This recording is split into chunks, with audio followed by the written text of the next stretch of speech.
All right, good morning. So, the last few weeks we have been talking about, working with, experimenting with that responsive nature of the universe. Discovering how our thoughts and our attitudes and our beliefs and particularly our conscious intentions, how the universe responds to that by reflecting it back into our lives in delightful ways, in surprising ways, in ways that make us pay attention. So we're going to continue in that today, and I've got a very cool experiment for us all to try together today and to take in through the week. But I also want to let you know that interestingly, in this month's Unity magazine, with Deepak and his groovy glasses on the cover, there is an article about Pam Grout and the E squared and E cubed books that we're basing this talk on. So right there, pick it up. Synchronicity, huh? How was that for synchronicity? It's a good summary of kind of all that we're doing. And speaking of what we're doing, some people, some psychologists and definitely psychiatrists might call what we're doing engaging in magical thinking. This is their definition of magical thinking. The attribution of causal or synchronistic relationships between actions and events which seemingly cannot be justified by reason and observation. Another way to say it, magical thinking may lead people to believe that their thoughts by themselves may bring about effects in the world. Yeah, right. When you put it that way, yeah, you could accuse us of magical thinking, I guess. It's like, well, new thought is all based on the idea that our thoughts, our beliefs, our perceptions, our prayers, and our intentions have an effect, by themselves, have an effect in our world. Right? We believe, and more importantly, have experienced that causal relationship between our thoughts and our physical reality that doesn't seem to be based on any judgment of reason that the way our society defines it. Now, I read a couple articles about they're actually having a little difficulty with this definition. They're sort of wondering if this is still the right definition, particularly in the face of overwhelming evidence of phenomena such as the placebo effect. Right? As a real, one could call the placebo effect magical thinking. It fits that definition, right? But so we all have heard the stories, right? And there have been studies after studies after study. People taking what they think is a powerful, potent medication to clear up some condition, to relieve whatever it is that they're doing. They believe it's a powerful medication, but it turns out to be just a sugar pill. Right? It's just, it's completely inert, and yet it clears up that condition. It makes them better. What is that? Is that magical thinking? Or is it the power of our belief? And there's so many different conditions that placebo effects have been found just as effective as the real drug. And in particular, depression is one of those that's been found highly effective. In fact, they have done brain scans of somebody who, is depressed, and, there's definitely, it's a real thing, there's definitely some different chemistry going on. And then being on placebos, which are, again, nothing, right? But they believe it's a powerful drug. They're relieved of their depression, and they do the brain scan again, and the actual biochemistry has changed. The biology has changed. I'm sure many of you have heard of, the placebo effect as it relates to, like, sugar pills. But it also works in other areas. In fact, that's kind of the whole idea behind Anybody read The Biology of Belief, Bruce Lipton's book? Anybody? Biology of Belief? That's a really amazing book. Cell biologist, Bruce Lipton, has wrote this book on the power of our beliefs to change biology. And in it, he relates this story of a surgeon, an orthopedic surgeon by the name of Bruce Moseley, who is trying to figure out which part of his surgery was making the most impact on his patients that had osteoarthritis in their knee. So he did a study, and he divided the patients into 3 categories. So the first category, the first group of people, they get the surgery, and he shaves the cartilage, the damaged cartilage. Okay, so the second group, he flushes out whatever's causing the inflammation in the knee joint. Now the third group, he makes an incision in the knee, but actually doesn't perform any surgery whatsoever. Okay, so you know where I'm going with this. Nobody in the groups they don't know what group that they're in, and they get the same post-op treatment, the same exercises.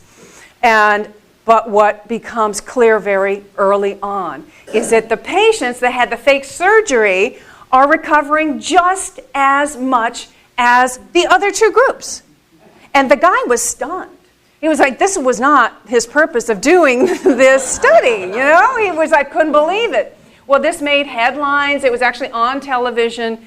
Back in 2002, they did a little, kind of a follow-up of this group of people who were hobbling with a cane before. They are now walking. Some of them are playing basketball with their grandchildren. I mean, they're leading regular pain-free lives. What is that? Is that magical thinking? Or is it the incredible power of our belief? And what do we call it when there's a group of people who prays for an individual? An individual who is ill to recover, and maybe the doctor said, it doesn't look good, but the group does continue to pray, and then that person recovers. I'm sure we've all heard stories like that. I'll bet Lorraine could share a few of those stories, and it might have been you, or you might have been that person who was praying. It's that power of that collective prayer is really an amazing thing. And it's interesting when a person believes that they're loved and cared for and prayed for and that they're going to be okay. It's just an interesting thing that happens. It shapes reality. It molds that invisible, infinite possibility into experiences that support that belief. Or it changes biology. Sometimes it changes biology. It's really an interesting thing that we're just beginning to realize the full impact of. Now, this isn't to say that there aren't states of mind that are not healthy, that need, some adjustment. Like a friend of mine, who actually happens to be a psychiatrist, shared with me a while back a story of when he was a kid, and he believed that when he was walking home, he would pass a group of street lamps, and he believed that just his walking by the street lamps would turn the lamps on. That just his thinking and his walking by, and it happened. Every time he walked by, the street lamps came on, so he thought, well, I'm causing this. Now, later he realized that it was the time of day. He was walking back from Hebrew school. It was like 6 in the evening, and just like timing is everything, right? And maybe you have had, as a kid, some beliefs like that. That's something that we grow out of. It's also not healthy, like the kind of belief system that my own daughter Juliet had when she was, a little younger. She had this belief that her dad and I had to say, "Good night, I love you," in exactly the same way repeated 3 times, or something bad would happen to us. She believed something bad would happen to us. So you can imagine the anxiety and the agitation that this all created if we deviated from the script at all. We had to say it the same way. Well, it turned out it was anxiety. It was fueled by an anxiety disorder, an OCD thing, and she needed treatment. So, we got her the treatment, and I'm happy to report that we don't have to do that thing in the same way anymore. We still say goodnight, I love you, but, it could be in a different way. So I'm just saying that to kind of clarify that I don't think that all belief, has a correlation in the world that has that impact. But sometimes belief does shift reality. It all depends on where it's coming from. Is it coming from juvenile fantasy? Is it coming from a place of anxiety, of fear? Or is it coming from an expansive understanding of the nature of the universe, this incredible nature, responsive nature of the universe that our thoughts and our belief can expand and have an impact in our world? Where is that coming from? So that this thing that we're just now beginning to realize that really science has not quite figured out yet, but I tell you, they're getting close because quantum physicists are leading them, stretching that envelope. When a quantum physicist sees matter pop out of seeming nowhere just by observing it, or subatomic particles jump from orbit to orbit without traveling through space, and particles that are communicating with each other, and then they're separated by thousands of miles, and they're still communicating. I mean, something's going on with the fundamental nature of our universe that feels magical, that we're just beginning to grasp, a very real thing that we're just beginning to grasp. So it is from that place of expansive understanding of how the universe responds to our beliefs that we are going to embark on this exercise, this experiment for this week. Okay, it's like a mind over matter experiment here. All right, so just to set this up, 90%, statistics say that 90% of the population, particularly here in the U.S., has been on some sort of weight loss diet or another at some point in their lives. And many of us, many times, you start a diet, you lose a few pounds, and then you go back to eating again, and it all comes back. So you try another one, and the same thing happens, so you go back to the original one, and that no longer works. It's just crazy making. And it has the net impact of food becomes the enemy. Food is now the enemy. It's like this love-hate relationship that we often have with food.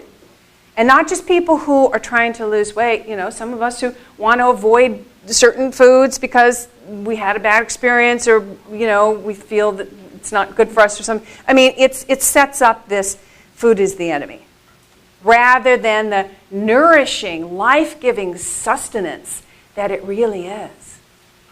I mean, if we were in another part of the world where, God forbid, people are starving, we would look at it differently. So we're going to stop the food fights. We're going to make peace with the whole process with this exercise. And if you maybe want to go back and at least get that ready for now. So here it is. And this experiment is a 3-day thing. I've written it out in your programs too, so you can take that home with you. So it's rather than the 2-day, the 3-day thing.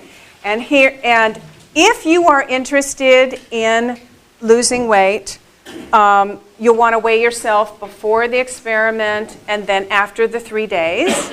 If you're not interested in that, you don't worry, there's plenty to do here. And it's actually 2 different parts. The first part is that you are going to go on a diet but not a food diet. A diet from the judgments that you have about your bodies. We heap judgment on our bodies. What does it look like? It should look like this, but it's not looking like this. It should behave. It used to do this. It's not doing this anymore. We criticize. We judge. It's like, who knows what all that is doing to our physical body, right? So we want to become aware of this. So for 72 hours, no judging, no criticizing, no negative thinking, negative speaking about any part of your body. Now, I know this is going to be hard for some of you. So if you could just even get to the place where you can recognize it, where you can notice what you're doing. And in that moment, just kind of breathe and go, okay, I see what I'm doing. Just that in itself will be huge. All right? Okay, the second part of this is that you're not going to change anything about the diet. You just eat normally. Don't change a thing. The only thing you're going to change is that you're going to bless everything you put in your mouth. So before every meal, every snack, every beverage, you're going to send that food love. You're going to thank it. You're going to bless it. You're going to think about and recognize the nutrients that are available, that are making every cell of your body healthy and nourishing all of the organs of your body and making you strong and energetic, right? And if you're interested in losing a few pounds, you also then affirm, and this is making me, lean and strong and slim, whatever words you want to use there. Okay? So that's what we're now Pam says in her book that the people who have done this, that have reported back, have lost between 3 and 5 pounds in 5 days. And that's like changing nothing, changing no different food, just the thinking of it. For me, I have to say it's easier to affirm those things on a bowl of salad than it is a big old piece of cake. But really, if you believed it, if you really believed that cake was making you slim and trim, you'll think about the placebo effect, right? So I just kind of tended to stay, with a normal, healthy diet. But this is your experiment, so you experiment with it. All right, so if I could have the greeters pass out, we've got these little cups. We're going to have a little taste of this experience right now. All right, so you got your assignment for this week, right? And it's on the page there. We're going to approve to ourselves that this is not magical thinking, that we are actually engaging the power of our thought.